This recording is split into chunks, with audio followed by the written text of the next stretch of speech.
I'm Brad Duke, and I won $220 million in the Idaho Powerball.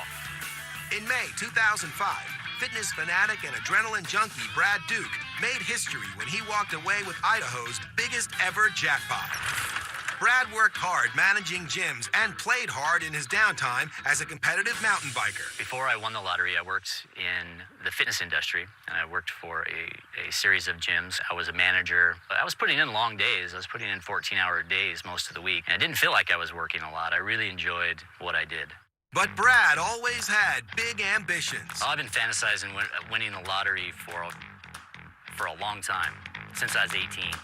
In fact, I wrote a check out to myself for $1 million, and one way or the other, I was going to be a millionaire. And in the note section, I wrote earned/won. And so at some point, I'd put it out there that I really thought that I was going to win the lottery. And it was a last-minute decision that led Brad to buying the winning ticket. I was on my way to a race, and I decided to pull into this convenience store right off the freeway. And as I was buying supplies, I realized that I hadn't bought my lottery ticket for this big lottery that was going on. So I bought my $20 worth of tickets at that point. Brad had beaten the 195 million to 1 odds to win $220.3 million. It wasn't until 2 days after the draw that Brad realized he had won. I was on my way to work, and I got a phone call from a friend who knew that I played the lottery. And that's when he said, hey, there's a local guy that won this lottery, single winner. You better check your tickets. So I pulled in the gas station. I decided to go run the ticket. I ran it through the scan machine, and I started making all kinds of weird noises. And these girls behind the counter were jumping up and down saying, you're the one, you're the guy.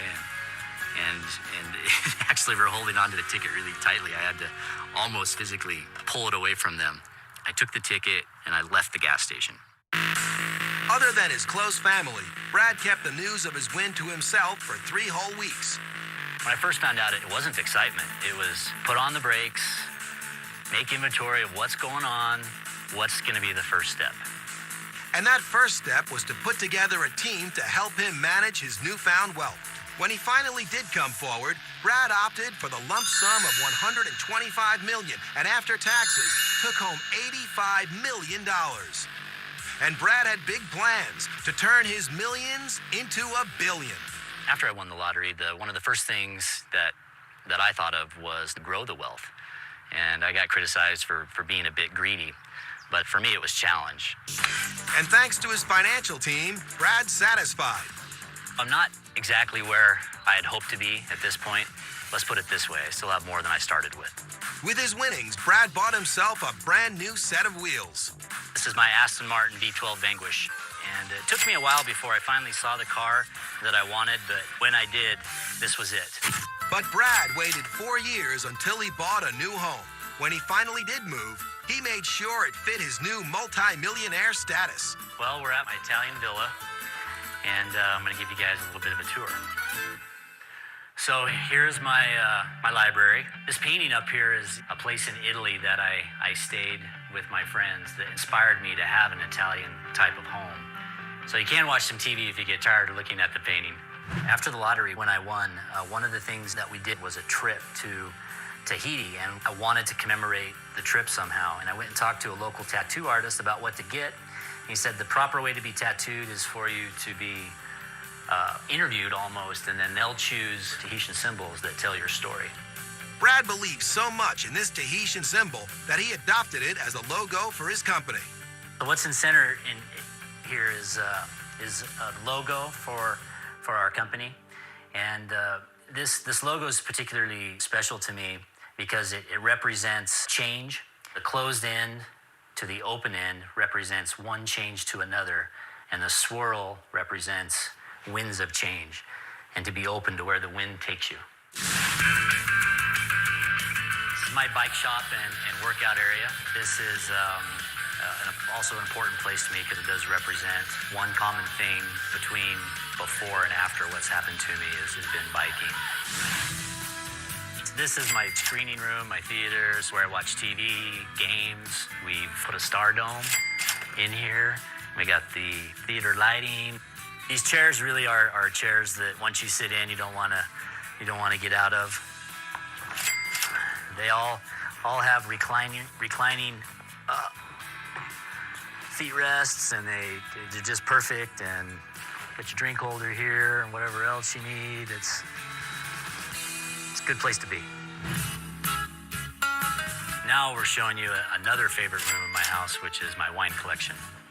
One bottle that has special meaning to me is the bottle that is of the year that I won.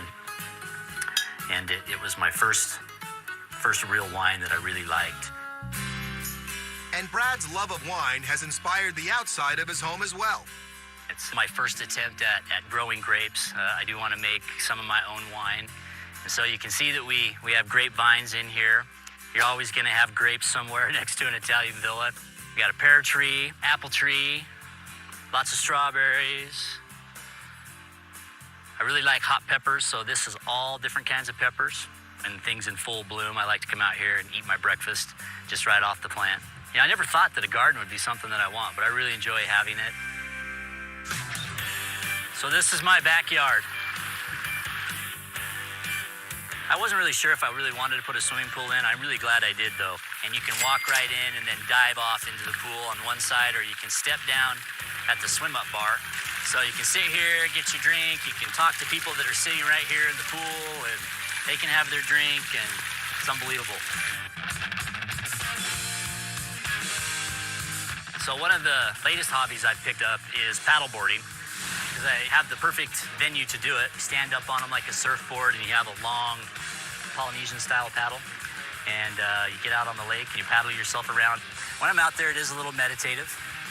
When I'm coming back into shore and I take a look at the property that I live on, it is another wake-up call to what's happened, and that helps me keep my current perspective, which is not to forget where I came from.